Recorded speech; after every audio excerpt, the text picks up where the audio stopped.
back. WNST, Towson, Baltimore, and Baltimore positive. Momentous occasions around here. We are going to be doing the Maryland Crab Cake Tour at Fadley's on Friday, and then next Thursday, hope to see everybody in Middle River. We'll be there from 2 until 5. Hopefully we get a good sunset. We get a good weather thing going on. We're going to be at McFall's Oyster and Reel, a new joint down in the old Sioux Island, down in Middle River. I had a great show on Thursday with Mara and some great folks down at Captain Larry's. It was at Captain Larry's where I was sitting with Shannon Toback and Chris Reel. And then my dear friend Todd Schuler from Blondell Miller Schuler, the law firm in Essex, as we're sitting talking. Luke, we talked so long that I never looked down on the phone. And the people at the bar at Captain Larry's are like, hey, you just sent a text that said that Lamar Jackson just signed. And I literally said to them, I'm like, unless we send a text, it's not real. And Schuler got off the air. He's like, my friends are effing with me again about this Lamar Jackson thing. And I looked down. I'm like, no. WNST is reporting according to our friends at Coons Ford. Luke, what's going on, man? I don't know where you were at around 4:20. Weird number on Thursday afternoon, but I know you were working because I was working. I was. I was preparing to head to Owings Mills for night one of the NFL draft, where ultimately we found out the Ravens would draft Zay Flowers, and we'll get to that in a little bit. But there had been smoke, and this started all the way back, what was it, late Tuesday night, Lamar Jackson with one of his many tweets that we've tried to interpret, whether some of them meaning something, such as him announcing when he had requested his trade, as John Harbaugh was going to the podium at the owners' meetings back in late March. But in many cases, it would be something cryptic, right? It would be a message that you'd say, okay, is this about his contract? Is this about the Ravens? Is this about football? Or is it about whatever else? It was a SpongeBob SquarePants tweet, and it had Ravens Twitter ablaze as far as, well, what could this mean? Because he's smiling in it and he seems excited. And at the time, I was just thinking, we'll see. I mean, there've been these types of tweets over the course of different points, not just this offseason, even going back before then, where fans and speculation would get out of control. But I guess, it was Jay Glazer who really had the first legitimate information out there that the Ravens and Lamar Jackson had really made hay here over the last couple of days, and made it really sound like, hey, a deal's going to happen. Unless something really goes off the rails here in the final hours, it's going to happen. And I think you look at the timing of this in relation to last week with Jalen Hurts getting the deal that he got and seeing how that structure looked similar to the reported offer that the Ravens gave Lamar last summer. I think that right there to me was kind of the last checkpoint in terms of a reference, in terms of a comp, in terms of a peer, a very comparable quarterback who very accomplished what Jalen Hurts did last year. That seemed to me, even though Eric DeCosta downplayed the significance of that deal itself, that seemed to be what, again, another example of a non-fully guaranteed deal. So once again, the Watson deal looking like the outlier, but really feels like that was the deal that kind of made this, that was the turning point, so to speak, that Lamar Jackson backed off of what we believed his demands were as far as a Watson-like full guarantee at signing.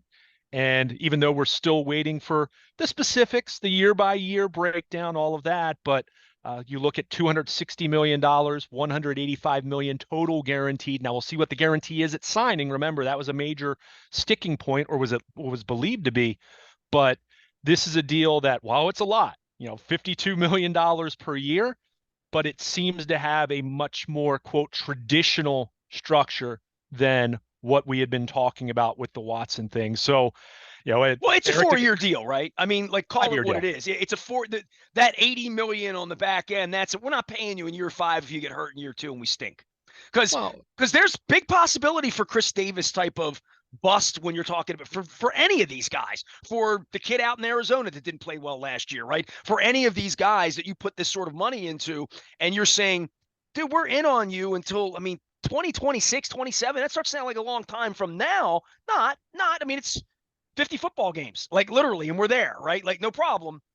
But it's a 4-year deal, right? I mean, the guarantee part of it is the last year, if you stink, we can get rid of you and we'll probably take a cap hit. And if you stink, we're probably going to stink and we're going to pick another quarterback. I mean, that's kind of the cycle of how this works.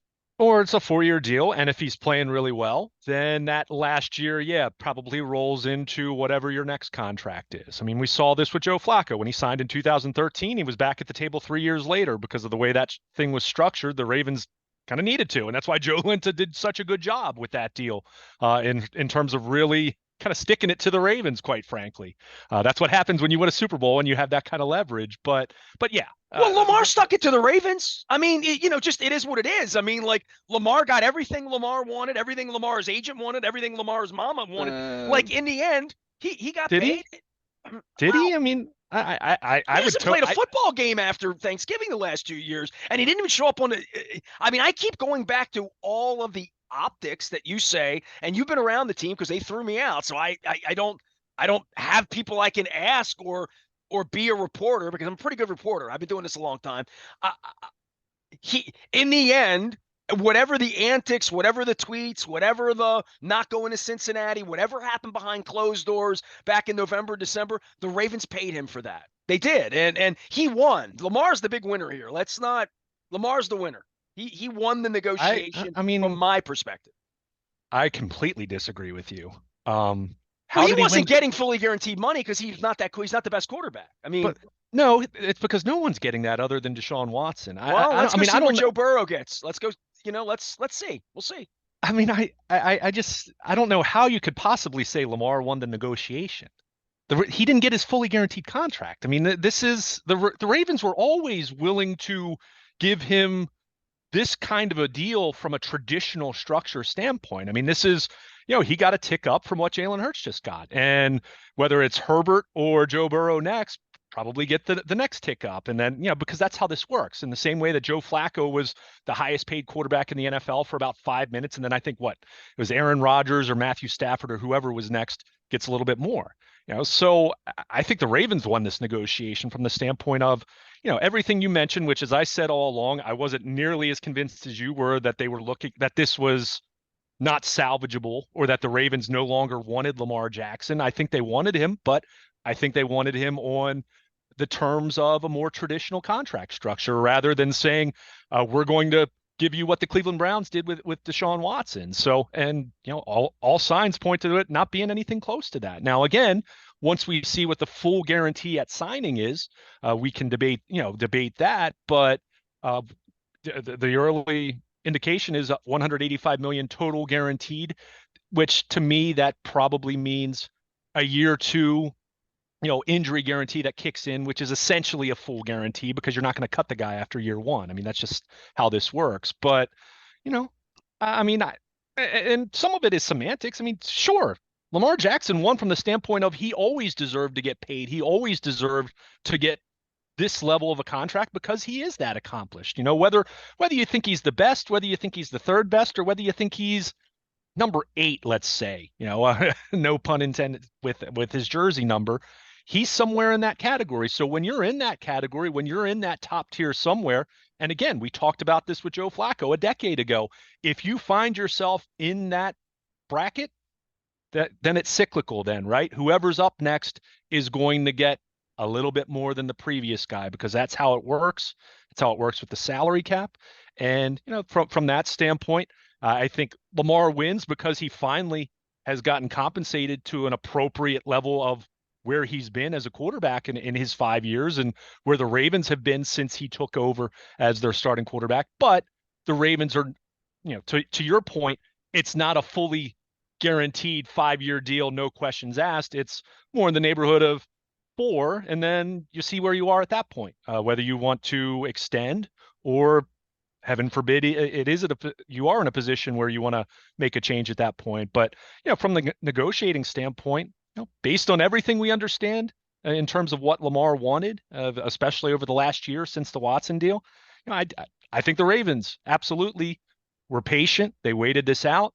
They got beaten up a lot by national pundits. A lot of that criticism, I think, really proved out to be unfair, but they stood their ground. And at the same time, once Lamar Jackson backed off of what we believe his fully guaranteed at signing demand was, then they got something done. So from that standpoint, both sides are winners because, yeah, we can debate the negotiating part of it, but he gets a top of market deal, but it's a more traditional structure that does provide the team a little more protection, a little more flexibility over the long run. Well, John Harbaugh told you a million times, and the fans a million times, we love Lamar, we love Lamar. Now they love Lamar, and they're married to Lamar now. How do you feel about that from a football perspective? You feel differently about Lamar than I do, having witnessed him for 5 years, in believing you're going to win a Super Bowl with him. You believe there's going to be a January where he's going to beat Herbert, Burrow, Mahomes, or the team will, or the effort of the team will, or a Justin Tucker field goal will. But at some point, you have to believe you're going to win the Super Bowl with him. I believed that 3 years ago. I don't believe that now. I think the last 2 seasons to me, and now that he has this money, good for him, but that's 20% of the cap now. Now they're going to play with some diminished version of their football team unless they draft players that outplay their contract, because they're paying Mark Andrews, they're paying Ronnie Stanley, they're paying Marlon, they're paying Lamar Jackson, they're paying their players right now. Who are the guys? They paid Roquan Smith. I forgot about him. He got all the money, right? So they've paid a lot of guys, and I remember what this looked like when it's like, well, we can't get Joe any help, or Bowler any help, or whomever any help. We got Suggs and Ed Reed, and we got 68% of our money on the defensive side, or whatever the number was. You're the math guy on this, not I. But there is a point where you now have to win with him being a $50 million quarterback. And I'm just saying, from my experience with Flacco here, man, that changed everything. Flacco won. Flacco really won. I know that's hard for some people out there to remember. He won the Super Bowl. He should have won too. And so Lamar's not come close to anything like that. And now he's got the money. He's got the cap number. And I just remember how quickly this turned south when things went bad for Flacco. Now, that being said, Lamar's going to have weapons. Like, we can get into the draft, get into Odell Beckham, all that. Eric has done a great job the last couple of months of building all of your criticisms, all of my criticisms in regard to the offense and throwing the football. Now they have to go out there and really throw the football. This is not going to be Lamar running 18 times, because I don't say it can't be. I guess it could be, because they've won that way, but then he gets broken in half and can't play in December. This is going to be different, because the pressure now really is on him, even though he's paid. But I heard Joe Flacco get booed in the stadium, and I know how things went when he got all the money and nobody else did, and then everything became about him. And everything's been about Lamar for 5 years. I get it, but financially, this changes what they can do with the rest of their football team. And that changed everything around here with Joe. It really did. It did, but it's no different than any other quarterback that you have to pay. They're 45-16 when he starts football games. Look, I'm not going to sit here and say that if it's Lamar Jackson against Patrick Mahomes, I'm picking Lamar Jackson. But as it pertains to every other quarterback and every other team that's not the Kansas City Chiefs, and every quarterback that's not Patrick Mahomes, then I like my chances with Lamar Jackson as my quarterback. Now, to your point, yeah, he's got to stay on the field. There's no question, and that's part of it. And that's where we point out it hasn't been these catastrophic, debilitating, long-term type of injury, but it doesn't need to be if you can't play in December 2 out of the next 4 years. You say, but that's true of it. But that's true of anyone. I hear what you're saying, but I guess my question to you is, what's the alternative? If it's not Lamar, what do? You pick 22nd. Johnny Unitas reincarnate is not walking through the door. They've won a lot of football games with this guy. He's really good. He might not be Patrick Mahomes, great, but he's really good. And you can talk about a lot of quarterbacks, including some of the all-time greats, who their first 4 or 5 years in the league, they did not break through and win a Super Bowl. Peyton Manning, it was year 7, I think it was. Well, Dan Marino and Warren Moon are still looking for one, right? And that's the thing. There is no guarantee. So for you to ask me if I'm confident the Ravens will win a Super Bowl with Lamar Jackson, I think they have a really good chance to be able to do it, but there's a lot that goes into that. There was a lot that went into it when they won in 2012. When they won in 2012, that was not the best team of the John Harbaugh era. That 2011 team was absolutely better than the 2012 team. So the point is that you're making as far as the roster and keeping a good enough team around him? Yeah, but that's indicative of any team that has a high price quarterback. You have to draft well. You have to be very savvy and smart with your signings. You have to be healthy. We saw this with the Rams here recently. Look how that team was built and how they won a Super Bowl in 2021 with all these high priced veterans. How did that happen? They stayed really healthy and they really hit on a lot of their late round picks. As much as we joked about Les Snead and bleep those picks and all of that, go and look at some of the late round picks that played really well for them. A year later, they didn't stay as healthy, and all those vets were a year older, and we saw how it fell apart. So yeah, there are no guarantees. That's that's other than Mahomes and the Chiefs, that's as close as you get, and just like the Patriots and Tom Brady, before that. But from the standpoint of where the Ravens were and where they've been with Lamar Jackson and where they're going, and Todd Monken is a part of this. You mentioned a greater commitment at the wide receiver position. They need to be able to throw the ball better. I don't think it means 50 times a game, like you said. For one thing, go look at Patrick Mahomes, Josh Allen, Joe Burrow. They average about 38, 39, 40 pass attempts per game. So that kind of shows you where it is. The Ravens with Lamar have been in the neighborhood of, you know, earlier in his career, 27 attempts per game, up to about 32, 33 at different points the last year or two, where clearly they had some injuries and they did throw the ball a little more, where they were with the running I don't backs even two know years how to ago. look at their numbers the last 2 years when Tyler Huntley's been playing at the end, right? You know what I mean? Like, I don't know how to. And part of it, and we'll throw Roman under the bus because he's the guy that's gone. Lamar's retained. Eric's retained. John Harbaugh's retained. All these guys are retained. Greg Roman is the fall guy. It was his fault, right? Like, he's the guy that they had to get rid of and they had to change philosophically. Now they've changed philosophically and they come in. I'm wondering whether the personnel is going to be able to change with it. And they're all being paid to do it. They're all being paid top of class. I mean, Odell Beckham overpaid. Lamar, I don't want to say overpaid because that's flippant, but nobody else wanted him. Anybody else could have gotten into this game for a couple of draft picks and given him $200 million. There was not a long line. There was not a long line of teams, desperate teams. I mean, the Indianapolis Colts said, we'll take the kid from Florida. We'll take a cheap kid and we'll play the next 5 years with a 21 or 22 or 23-year-old that maybe by the time they're 26 can be some version. I know Anthony Richardson had two different first and last names that had to do with Lamar Jackson and running the football and being that kind of an RPO quarterback. I don't think we're going to see what we saw before. I think we're ripping the page up. We're going to see a whole new thing.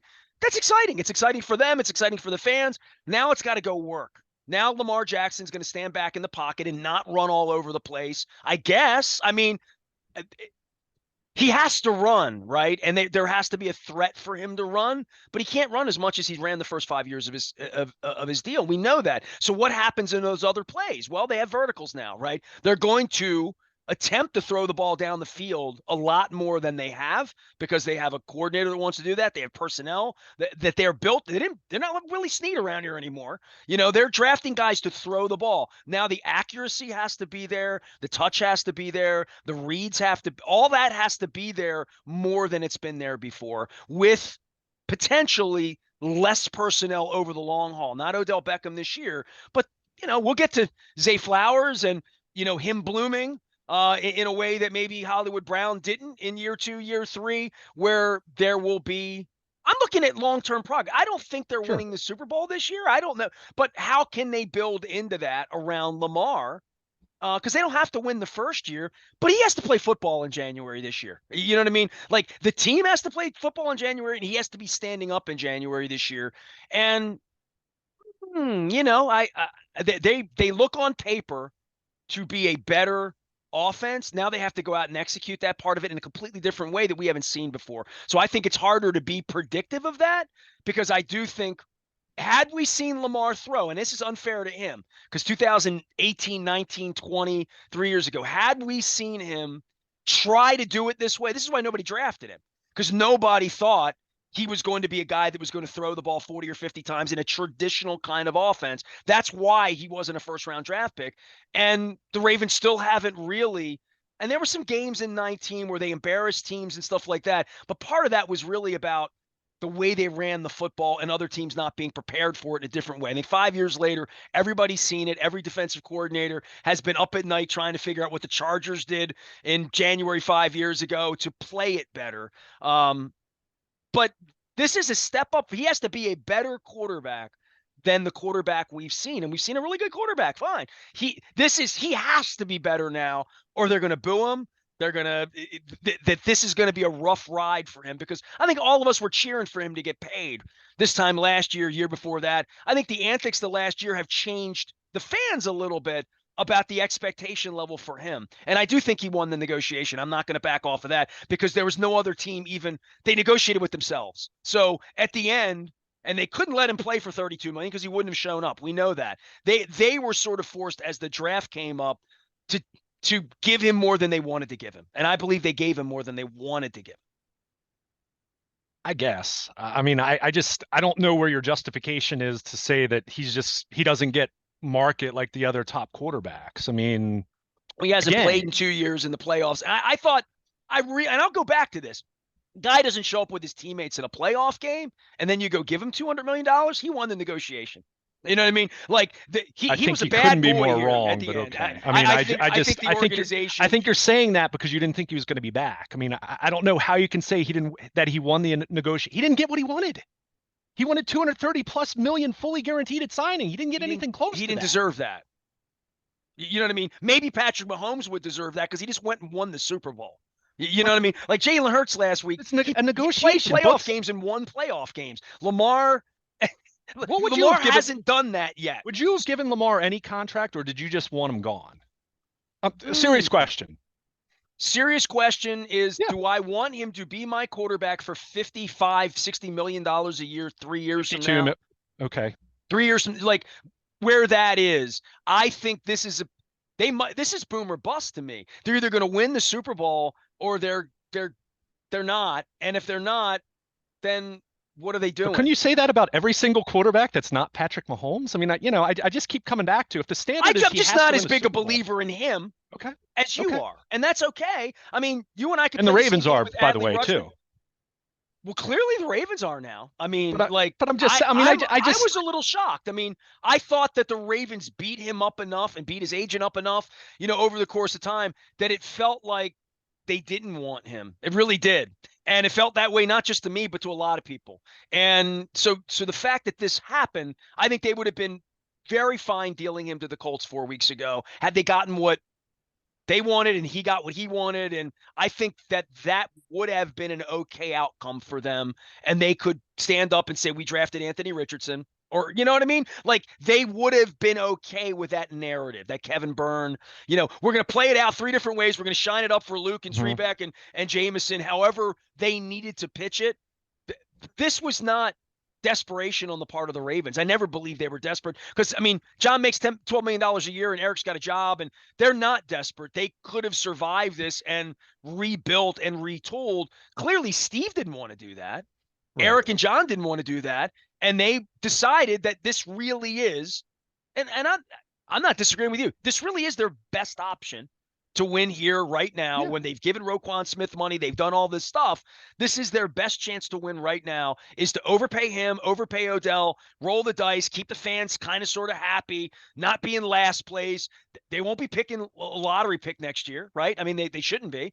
They should be a good team, they're a Super Bowl contender in their mind now that they have Lamar back. And okay, but now I want to see Lamar Jackson go out for 17 weeks, play football, not bitch about his contract, not tweet poop emojis, none of that. Show up at practice, like do all of that stuff, and then really go win.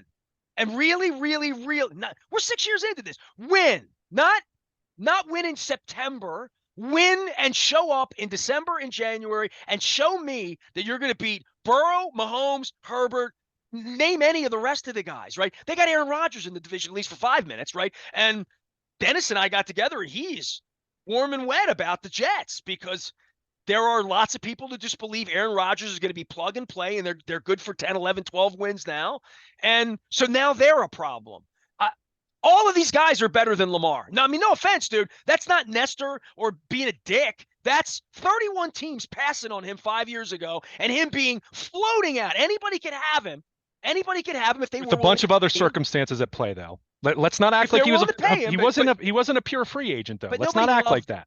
So the Colts had to give up a four where they took a quarterback that's a dart throw for a guy who's been an MVP in the league. Yeah, a Colts team that's done nothing since Andrew Luck has done nothing of real consequence since Peyton Manning left a decade ago. So, you're comparing to all these teams who've done nothing, including, by the way, not win as much as the Ravens have even in the regular season with Lamar Jackson. By the way, So, it's not lost on me on draft night, brother, that I'm sitting here watching Carolina, the Texans, the Colts, these dog meat franchises continue to be dog. I was waiting for the Browns, and then I realized, they gave their pick away. right, right. So, So, I mean, it's not lost on me who the bad franchises are. I'm just saying, taking a bite of the apple here. This was a big step for Bisciotti, a big step for Eric, sure, a real sure. commitment to this guy that has been problematic. This has been problematic. You and I have been sitting here for a year and a half talking about this kid taking this money that they've been offering him, and in the end, he got a lot more money than he would have gotten a year ago, 2 years ago, 3 years ago. I mean, the longer he waited, he won. I will not. I won't back off of that because there was no bidding for him. No one else stepped up. There wasn't even any smoke that the Commanders wanted him or that anybody wanted him. This is the second time around for him that the Ravens are the only team not willing just to bet on him, but to go, we love you. The things that John says, like no one loves you the way we love you. And it's true. It really is true. No one loves Lamar the way this organization loves Lamar. Now they have to go win. And there are no other options. There's no more backups. There's no excuses. There's no nothing. Now they have to go out and throw the football and beat Burrow, Mahomes, Allen. Justin Herbert's never won a playoff game, by the way. I gotcha, but they're. I'm just saying. You keep throwing out names of guys that haven't even accomplished as much. That's as one Lamar. less than Lamar's one, and Lamar just got 200 million. So yes. Okay. He's also been MVP of the league. He's also led the league in touchdown passes. So that should be an indication that he can probably throw a little bit better than maybe you're leading on if they have better weapons. And that's something that I've beaten the table about a whole lot. So look, I'm not saying there aren't any guarantees. There's no guarantees for any of these guys. I mean, Patrick Mahomes is the one guy that you say, yeah, he's got 2 Super Bowls under his belt, two titles. But I'll continue to say the Ravens, I say, got their guy. They got him at a price that's much more conducive to what they had been offering. Yes, it goes up incrementally. The next guy in line is always going to get a little more than the previous guy, but they didn't give him the Watson deal. He didn't get anything close to that in terms of a full guarantee at signing. But at the same time, Lamar saves a little bit of face. He gets a little more than he would have gotten back in September. And the Ravens get their guy that, for all the questions, and some of them fair, others not quite as pressing in my mind at the very least, they get their guy. And they're not starting over because, yeah, it sounds great to talk about starting over until you put that young quarterback who is completely unproven out there in September. And then you realize you either have a guy or you don't. And then you're doing something like what the Jets did, which is rolling the dice, a very expensive dice, on Aaron Rodgers fighting off Father Time for another year.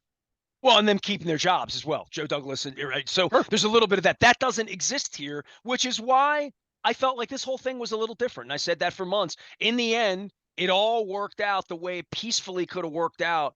Sure. Without poop emojis, without signs being held, without John Harbaugh looking ashen-faced at the owners' meetings when Lamar's tweeting out that he's asked to be traded. So it's kumbaya. It's one big purple love. And Luke Jones has been in Owings Mills. He'll continue to be in Owings Mills all weekend long. We're going to get to they drafted Zay Flowers. I don't know if you know. We're going to talk about the draft. They're going to draft more football players. There's chaos up and down the board and the Houston Texans and trading in and trading out and all that stuff. It's a big draft weekend. We're going to skip a little Orioles conversation a little bit this weekend, but the Orioles are playing this weekend and playing well, we might add. But it's a little bit of football on the brain around here. He's Luke. He's Baltimore Luke. I am Nestor. We are doing the Maryland Crab Cake Tour all week long. We were on Thursday at Captain Larry's. Great local place with a great local story and bullet holes in the ceiling. Long story about a cop bar from 100 years ago in Prohibition. All of it brought to you by our friends at the Maryland Lottery. I was giving away these instant scratch-offs. We did have a $10 winner, a couple of fives and twos, but no big winners. I say big winner, $20 is a big win to me. We didn't have any of those at Captain Larry's. Maybe we'll have some at Fadley's on Friday. And then next Thursday, we will be at McFall's Oyster and Reel. And I'm very familiar with the Fireside Inn and Iron Horse Tavern, excuse me. Fireside Inn, that was my first sponsor in Glen Burnie. Wow, 30 years ago. McFall's Iron Horse Tavern. We had Justin Tucker and Joe Flacco and Dennis Pitta out there many, many, many years ago. Next Thursday, we're going to be at the Middle River location down on the water of the old Sioux Island doing the Maryland Crab Cake Tour presented by the Maryland Lottery. I don't have my Window Nation hat because I was too busy wearing it the other day, but I am wearing my Window Nation shirt. 86690 Nation. May is on, and we'll have new deals, and we have new sponsors around here doing all sorts of stuff. We're going to be out on the road. I'm back from Maui. We have new football players. We have the same old quarterback at the new old contract now, and we'll be talking about all of that as we've been doing for months. I am Nestor. We are WNST, AM 1570, Towson, Baltimore, and we never stop talking Baltimore positive.